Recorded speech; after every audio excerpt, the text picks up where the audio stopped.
Há 3 pessoas em um jantar. Paul, casado, olha para Linda.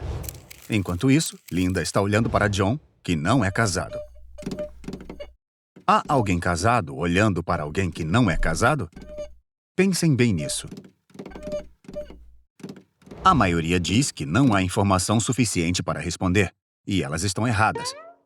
Linda é casada ou não é casada. Não existem outras opções.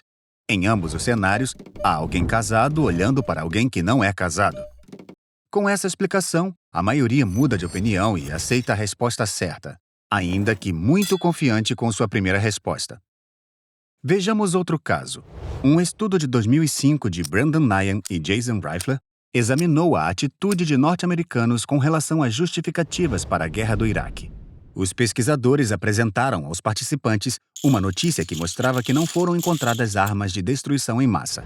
Mas além de continuarem acreditando no contrário, os participantes ficavam ainda mais convencidos de sua opinião inicial. Por que os argumentos mudam a opinião das pessoas apenas em alguns casos? Argumentos são mais convincentes quando há um bom conhecimento da audiência, considerando no que as pessoas acreditam, em quem confiam e o que valorizam. Argumentos matemáticos e lógicos funcionam porque, mesmo quando chegam a conclusões diferentes, as pessoas partiram do mesmo conjunto de crenças compartilhadas. Em 1931, Kurt Gödel, um matemático jovem e desconhecido, apresentou prova de que um sistema matemático logicamente completo era impossível, apesar de invalidar décadas de trabalho de matemáticos brilhantes, como Bertrand Russell e David Hilbert. A prova foi aceita por se basear em axiomas com os quais todos da área concordavam. Claro, muitos desacordos envolvem crenças diferentes que não podem ser conciliadas com a lógica. Quando elas envolvem informações externas, a questão pode se resumir às fontes e autoridades em que as pessoas confiam.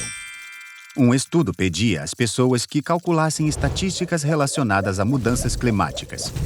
Perguntaram aos participantes coisas como: quantos anos entre 1995 e 2006 estão entre os 12 anos mais quentes desde 1850?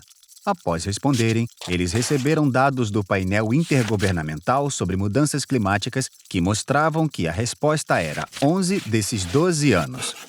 Receber estatísticas confiáveis de uma fonte oficial fez com que as pessoas aceitassem a realidade do aquecimento global. Por fim, para os desacordos que não podem ser resolvidos com estatísticas ou evidências, um argumento convincente pode ser elaborado considerando os valores da audiência. Por exemplo, pesquisadores realizam estudos em que pedem que as pessoas de diversas visões políticas hierarquizem seus valores. Os liberais, em média, classificam a equidade, a ideia de que todos são tratados igualmente, acima da lealdade. Em estudos posteriores, pesquisadores tentaram convencer liberais a apoiar despesas militares com argumentos. Argumentos baseados na equidade de que forças militares geravam emprego e educação para menos favorecidos foram mais convincentes que argumentos baseados em lealdade de que as forças militares unificavam a nação. Esses 3 elementos, crenças, fontes confiáveis e valores, podem parecer uma fórmula simples para alcançar acordo e consenso. O problema é que tendemos a pensar em argumentos baseados nas nossas próprias crenças, fontes de confiança e valores. E mesmo não pensando, pode ser difícil identificar o que é considerado importante por pessoas que não concordam conosco. A melhor forma de descobrir é conversando com elas. No decorrer do debate, você se exporá a contra-argumentos e refutações, que podem ajudar a criar e expressar argumentos de forma mais convincente. E, às vezes, pode inclusive acabar mudando suas próprias opiniões. Pronto para continuar aprendendo? Assista a esses vídeos para desafiar o que você acha que sabe ou aprender mais sobre o que não sabe.